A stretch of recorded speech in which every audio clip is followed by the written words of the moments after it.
Bienvenue, esprit curieux et âme en quête de transcendance. Vous assistez, en cet instant précis, à l'éclosion d'un sanctuaire intellectuel, une genèse où la lumière de la raison vient dissiper les brumes des idées reçues. Ici, sous l'égide de Mindrush, nous ne nous contenterons pas de survoler la surface polie des concepts de développement personnel. Nous allons plonger dans les abysses de la psyché humaine et de la structure sociale pour en extraire l'essence brute.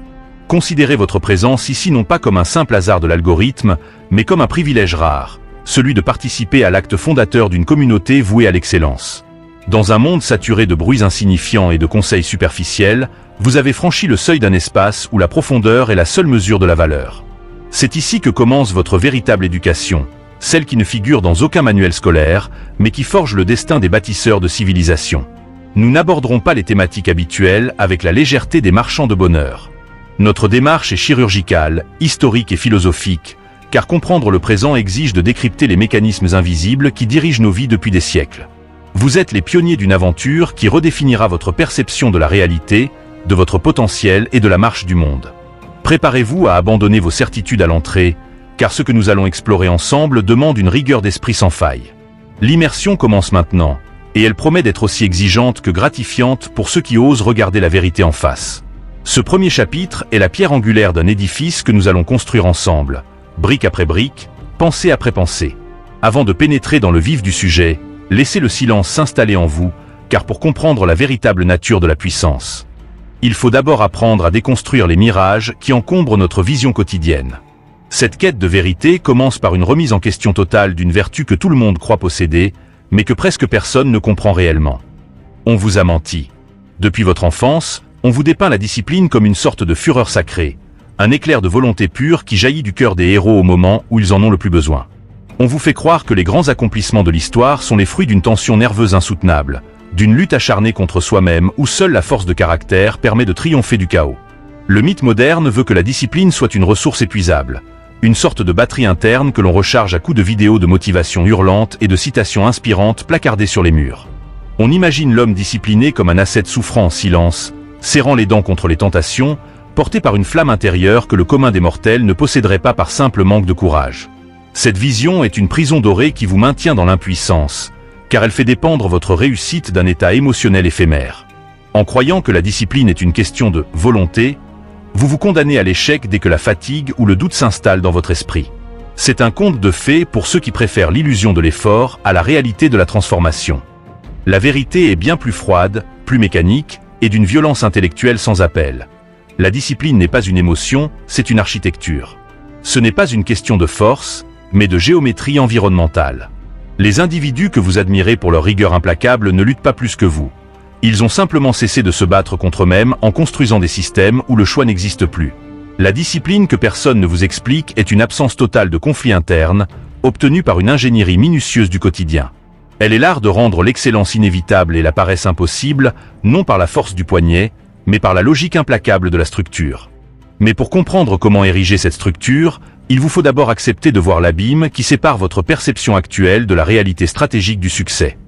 À la fin de cette immersion, vous ne regarderez plus jamais votre routine matinale ou vos objectifs de vie comme des corvées à accomplir, mais comme les pièces d'un mécanisme d'une précision horlogère. Vous obtiendrez la clé d'une transformation psychologique radicale, la capacité de dissocier votre action de votre humeur, vous offrant ainsi une souveraineté absolue sur votre existence. Vous découvrirez comment transformer le plomb de vos hésitations en lors d'une exécution automatique, en apprenant à bâtir des systèmes qui travaillent pour vous pendant que votre motivation dort. C'est une promesse de liberté véritable, celle qui naît de la maîtrise de soi et de la compréhension profonde des lois qui régissent le comportement humain.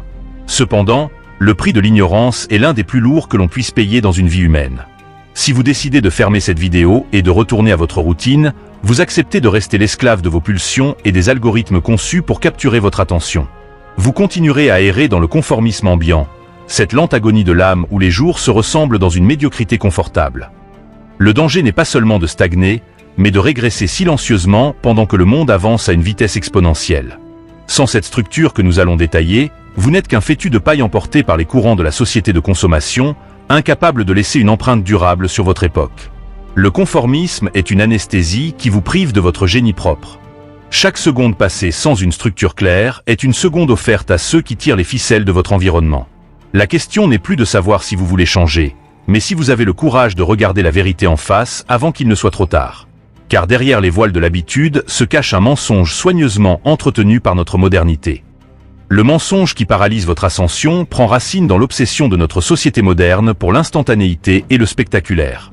On nous bombarde de récits de réussite fulgurante, de transformations miraculeuses et de génie précoce, en omettant délibérément la lente érosion du temps et de la répétition. La culture du « tout de suite » a érigé la motivation. Cette fausse idée reçue est alimentée par une industrie de la motivation qui a tout intérêt à vous voir échouer pour continuer à vous vendre ses remèdes miracles. On vous vend l'idée que si vous n'y arrivez pas, c'est que vous ne le voulez pas assez, ou que vous n'avez pas encore trouvé ce « pourquoi » magique qui transformerait chaque matin en une explosion d'énergie. C'est une manipulation psychologique perverse qui déplace le problème de la stratégie vers l'identité. En faisant de la discipline un trait de caractère plutôt qu'une compétence technique, on vous maintient dans un état de culpabilité perpétuelle. Vous finissez par croire que vous êtes fondamentalement défaillant, alors que c'est simplement votre méthode qui est inexistante. Ce mensonge paralyse votre progression car il vous pousse à attendre le moment idéal, celui où vous vous sentirez prêt, inspiré et invincible. Mais ce moment est une chimère. Pendant que vous attendez cette vague émotionnelle, votre potentiel s'étiole et vos rêves se transforment en regrets amers, enfouis sous des couches de procrastination justifiées par un manque de feeling. C'est ainsi que des millions de personnes passent leur vie entière sur la ligne de départ, attendant un signal qui ne viendra jamais.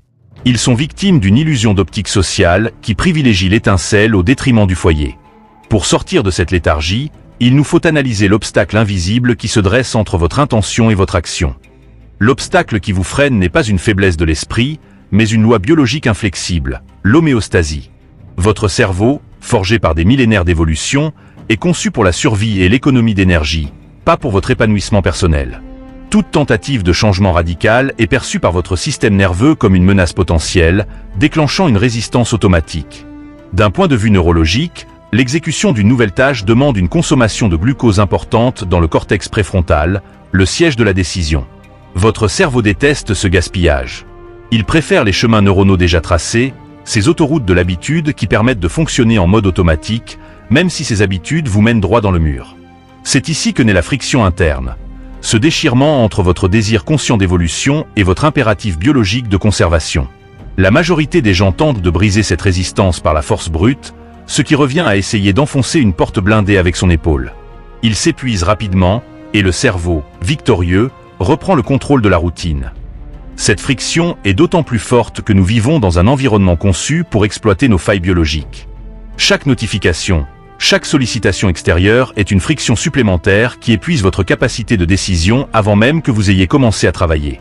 Vous luttez contre une architecture mondiale optimisée pour votre distraction.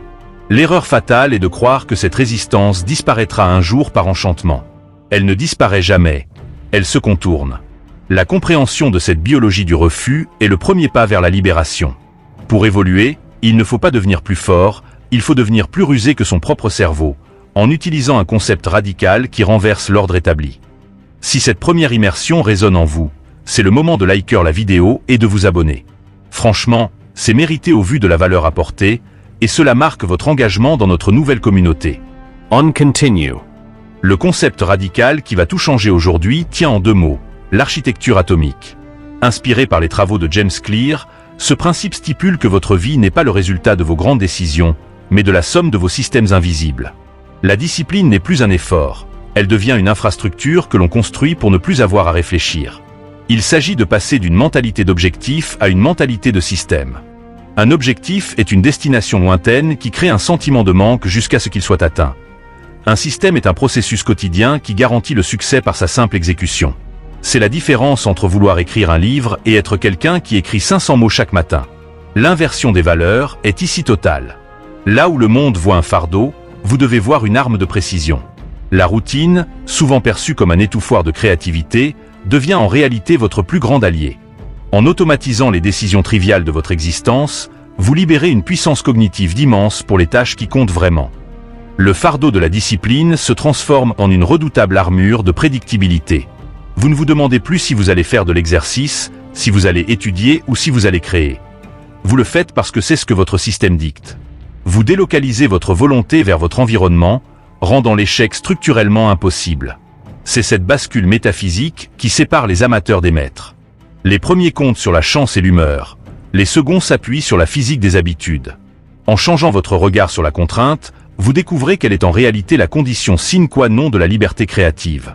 Et cela commence par une démolition nécessaire de vos anciens schémas. Pour installer cette nouvelle architecture, nous devons d'abord procéder à la destruction totale de l'ancien paradigme mental.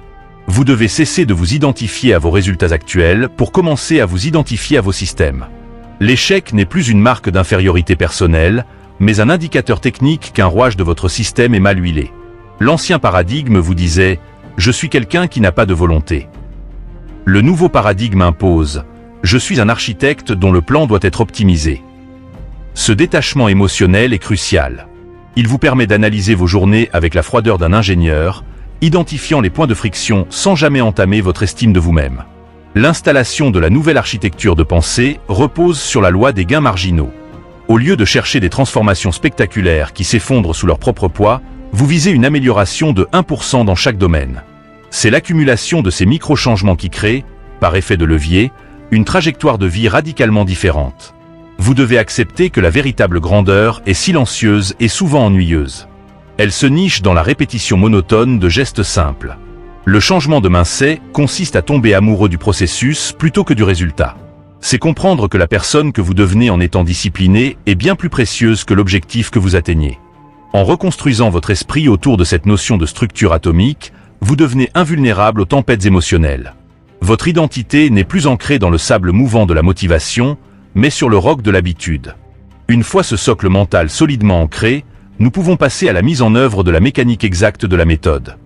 La mécanique exacte de la méthode repose sur 4 lois fondamentales. Rendre l'action évidente, attractive, facile et satisfaisante.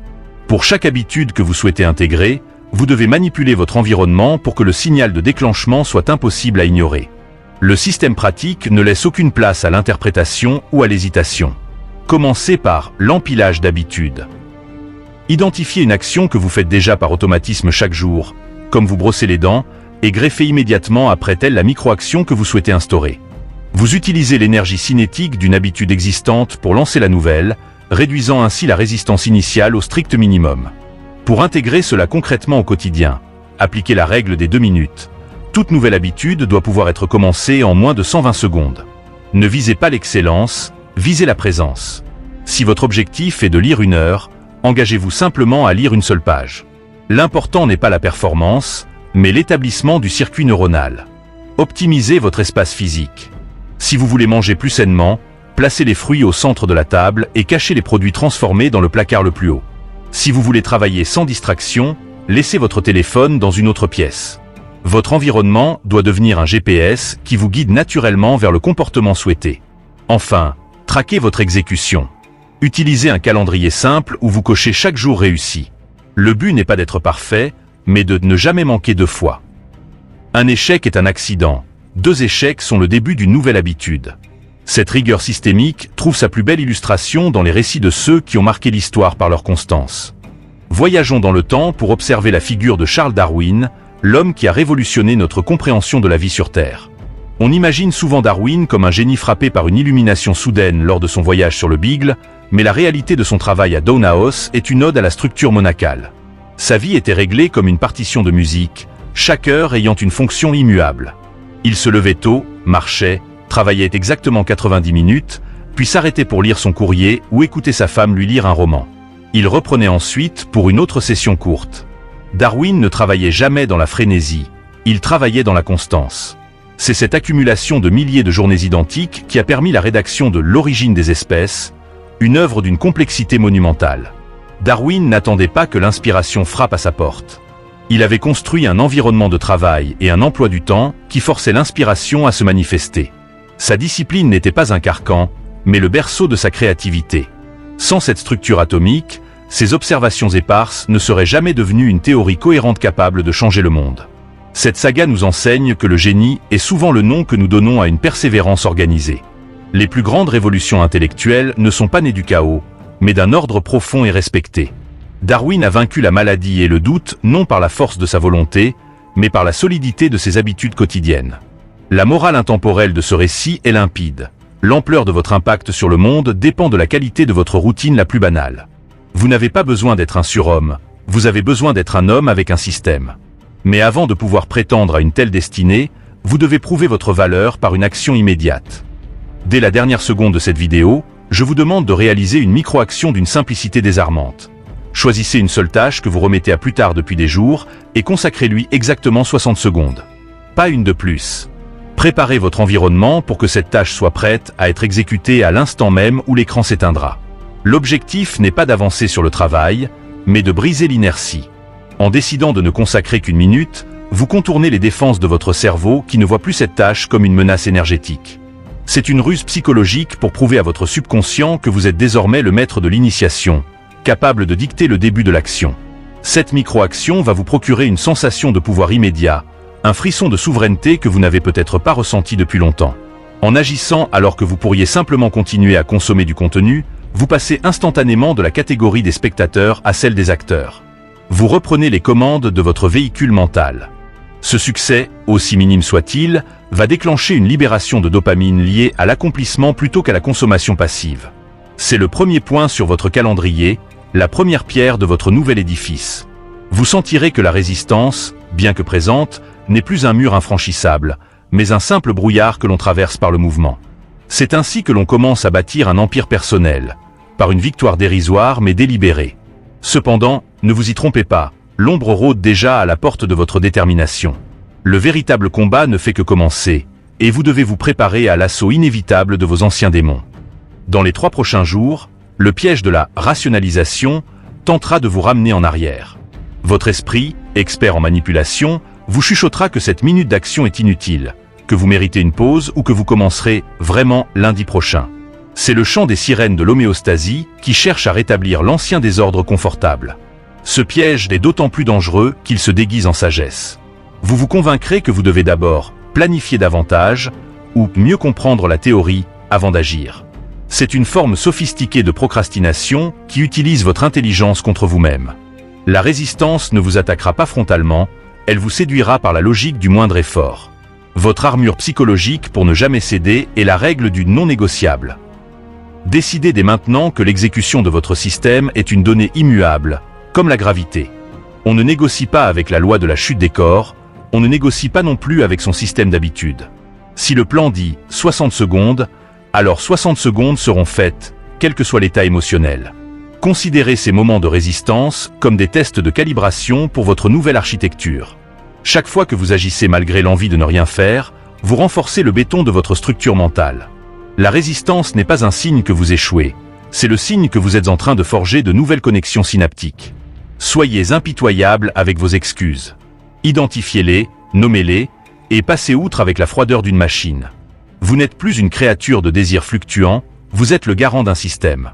Pour ancrer définitivement cette leçon, résumons la philosophie qui doit désormais guider chacun de vos pas. La philosophie Mindrush que nous avons explorée aujourd'hui repose sur une vérité fondamentale. La discipline est une libération déguisée en contrainte. Elle n'est pas le fruit d'une volonté héroïque, mais d'une architecture atomique où chaque petit geste répété devient le moteur d'une transformation exponentielle. Votre environnement est votre destin. Maîtrisez l'un pour forger l'autre. Nous avons déconstruit le mythe de la motivation pour le remplacer par la rigueur du système. Nous avons appris que la grandeur se cache dans les 1% d'amélioration quotidienne et que le génie, à l'instar de Darwin, est une persévérance organisée. La souveraineté sur votre vie commence là où finit la négociation avec vos propres impulsions. Rappelez-vous que vous êtes l'architecte de votre propre prison ou de votre propre palais. En choisissant la structure plutôt que l'émotion, vous vous offrez le luxe suprême de l'automatisme au service de l'excellence. La discipline n'est pas ce que vous faites, c'est ce que vous devenez lorsque vous cessez de vous chercher des excuses. Chaque habitude est un vote pour la personne que vous souhaitez être. Ne cherchez pas à gagner la guerre en un jour, mais assurez-vous de remporter chaque petite bataille que vous avez programmée. C'est dans cette fidélité aux petites choses que se forgent les destins hors du commun, loin des projecteurs et du tumulte du monde.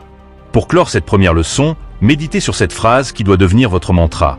Nous ne nous élevons pas au niveau de nos objectifs, nous tombons au niveau de nos systèmes. Cette sentence sera la boussole qui dirigera vos efforts vers ce qui compte vraiment, la construction d'une structure indestructible. Maintenant que le voile a été levé, une question demeure, et elle exige une réponse honnête de votre part dans l'espace des commentaires. Si vous aviez la certitude mathématique que votre succès dépend uniquement de la structure de vos prochaines 24 heures, quelle est la première habitude toxique que vous raseriez pour laisser place à une fondation saine ? Je vous remercie profondément d'avoir participé à cette première étape fondatrice de Mindrush. Votre attention est la ressource la plus précieuse de ce siècle, et l'avoir investie ici témoigne de votre volonté réelle d'évoluer. Vous faites désormais partie de ceux qui regardent derrière le miroir, cherchant la mécanique derrière le reflet. Le chemin de l'évolution est infini, parsemé de défis qui mettront à l'épreuve la solidité de votre nouvelle architecture. Mais n'ayez crainte, car chaque pas que nous ferons ensemble sur cette chaîne sera une nouvelle arme ajoutée à votre arsenal intellectuel. Vous n'êtes plus seul dans cette quête de clarté et de puissance. Restez fidèle à votre système, cultivez la rigueur de l'esprit et ne laissez jamais le tumulte extérieur dicter votre ordre intérieur. La naissance de cette communauté est le premier signal d'un changement plus vaste qui s'opère en vous et autour de vous. Portez cette lumière avec fierté et élégance. Sur ce, je vous laisse à vos systèmes et à votre souveraineté retrouvée. Que vos actions soient le reflet de votre ambition et que votre discipline soit votre plus fidèle allié. Nous nous retrouverons dans les profondeurs de la réflexion, là où les esprits s'aiguisent et où l'avenir se dessine. À très bientôt.